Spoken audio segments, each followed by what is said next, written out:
सभी गुरुजनों, महानुभावों, शिक्षा शास्त्रियों, शोधार्थियों और सभी मित्रों को आदाब, नमस्ते, जय हिंद। ऑनलाइन संगोष्ठी में यह मेरा सौभाग्य है कि मुझे अपना प्रपत्र प्रस्तुत करने का मुझे अवसर मिला। जो विषय है मेरा प्रपत्र बहुत भाषा समाज में हिंदी का महत्व के अंतर्गत मेरी प्रपत्र का विषय हिंदी प्रदेश और हिंदी के विविध रूप।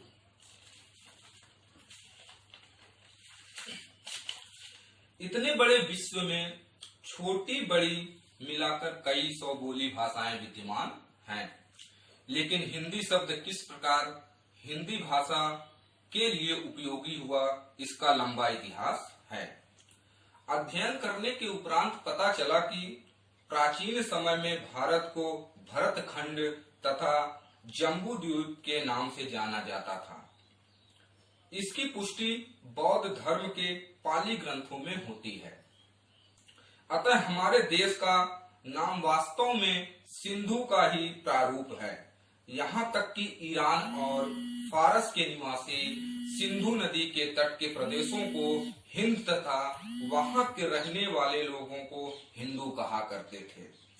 ग्रीक निवासियों द्वारा भी सिंधु नदी को इंदोस और निवासियों को इंदोई तथा प्रदेश को इंदिका, पश्चिमी उत्तर प्रदेश का ही परिचायक था, परंतु कालांतर में लोग द्वारा इसके अर्थ में विस्तार किया गया तथा पूरे देश के लिए प्रयोग किया जाने लगा।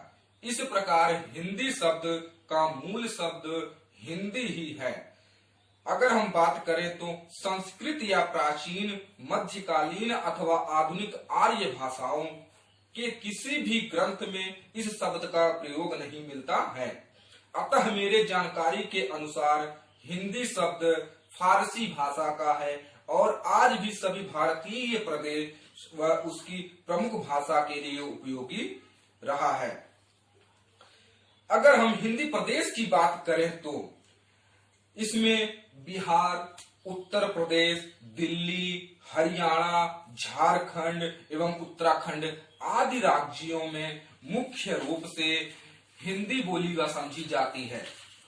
इसके अतिरिक्त अन्य ऐसे भी राज्य हैं जहां हिंदी मुख्य भाषा के रूप में तो नहीं, लेकिन द्वितीय व तृतीय भाषा के रूप में प्रयोग होती है, जैसे पंजाब, गोवा, ओडिशा, कर्नाटक, महाराष्ट्र आदि। इन सभी राज्यों में भी हिंदी भाषा बोली व समझी जाती है।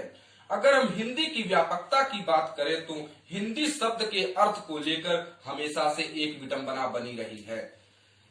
हिंदी क्या है, हिंदी किसे कहते हैं या हिंदी की उत्पत्ति कहां से हुई। हिंदी को लेकर यह माना जाता है कि हिंदी शब्द जब फारस से अरब पहुंचा और उसके बाद अरब वासियों के द्वारा सिंध जीत लेने पर उसे हिंद न कहकर सिंध ही कहा गया। इसका कारण यह था कि सिंध प्रदेश का ही एक भाग था। इस हिंदी से ही हिंदी शब्द बना है। अगर हम साधारण शब्दों में कहें तो हिंदी का अर्थ है हिंदुस्तान का निवासी।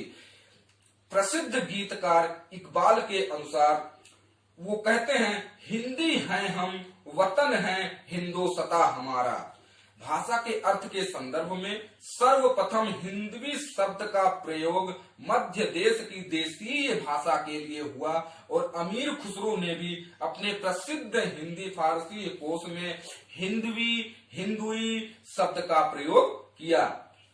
खुसरो के समय में हिंदी शब्द भारतीय मुसलमानों के लिए प्रयोग किया जाता था। डॉक्टर सभापति मिश्र एवं उनके साथियों के द्वारा हिंदी भाषा साहित्य एवं आलोचना नामक पुस्तक में खुसरो द्वारा लिखा है कि बादशाह ने हिंदुओं को तो हाथी से कुचलवा डाला, किंतु मुसलमान जो हिंदुओं से सुरक्षित रहें। इस प्रकार भारतीय मुसलमानों को हिंदी तथा उसकी भाषा की भी हिंदी कहा गया। इसी भाषा को हिंदू तथा मुसलमानों दोनों व्यवहार में लाते थे। भाषा के अर्थ में हिंदी शब्द मुसलमानों की देन कहा जा सकता है। लेकिन हिंदी की व्यापकता की अगर हम बात करें तो हिंदी भाषा का इतिहास भारतीय जनवाणी के विकास की कहानी है। भारतीय भावनाओं की चिर पुरातन अभिव्यंजना हमें ऋग्वेद में प्राप्त होती है। अतः भारतीय भाषा का प्राचीनतम रूप भी हमें वहीं से मिलता है, परंतु ऋग्वेद की भाषा तत्कालीन जनभाषा से पृथक है। लेकिन हिंदी उस भाषा की उत्तराधिकारिणी है जो भारतीय वांग्मय के आदिकाल से ही भारतीय जनभावना की वाहिका रही है।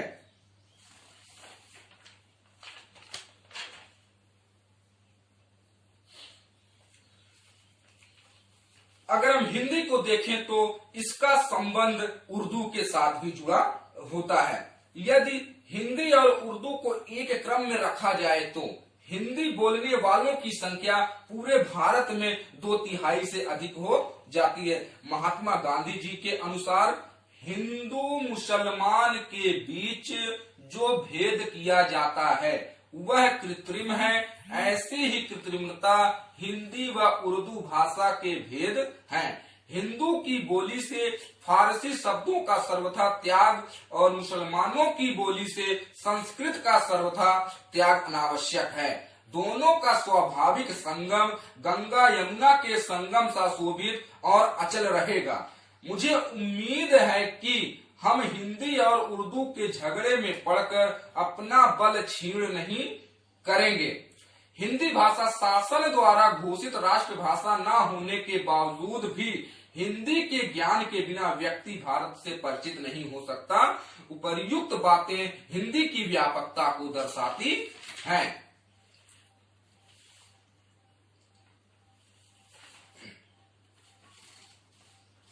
अगले क्रम में हिंदी की अनेक बोलियां उपभाषाएं हैं। भारत में कुल लगभग 18 बोलियां हैं, जिनमें अवधी, ब्रजभाषा, कन्नौजी, बुंदेली, बघेली, भोजपुरी, हड़ौती, हरियाणवी, राजस्थानी, छत्तीसगढ़ी, मालवी, नागपुरी, खोरठा, पंचपरगिया, कौमाऊनी, मगही आदि। इनमें से प्रमुख उच्च श्रेणी के साहित्य की रचना ब्रज भाषा और अवधी में होती है और हमेशा हमें मिलता भी है। अगर हम बात करें तो विविध रूपों के संदर्भ में हिंदी के विविध रूप प्रचलित हैं, जैसे बोलचाल की भाषा, रचनात्मक भाषा, राष्ट्रभाषा, राजभाषा आदि। निष्कर्षतः हम यह कहना चाहेंगे कि जिस भाषा की बोलियां होती है वही मातृभाषा भी हो सकती है। मातृभाषा के रूप में हिंदी बहुभाषी समाज में तीसरे नंबर वाली भाषा है। हिंदी भाषा शासन द्वारा घोषित राष्ट्रभाषा न होने पर भी उसका वर्चस्व उच्च बना हुआ है। चूंकि भाषा की उत्पत्ति समाज से होती है और विकास भी समाज में ही होता है। वह समाज द्वारा निर्मित समाज के लिए एवं समाज की ही होती है, क्योंकि समाज से अलग रहकर भाषा अकल्पनीय है। हिंदी के संप्रेषण के सांकेतिक, आंगिक, वाचिक एवं लिखित आदि अनेक परिसीमित रूप हैं, जिनके माध्यम से हम अपना मंतव्य, अभिप्राय दूसरों तक प्रेषित करने में सक्षम होते हैं। मनुष्य के समस्त कार्य व्यापारों के समुचित परिचालन हेतु तथा मनुष्य की सामाजिक और वैयक्तिक स्थिति की उपादेयता भाषा के बिना असंभव होती है। इसलिए बहुभाषी समाज में हिंदी भाषा के महत्व को नकारा नहीं जा सकता है। इसी के साथ मैं अपने वाणी को विराम देता हूँ। आप लोगों ने सभी ध्यान पूर्वक सुना। धन्यवाद।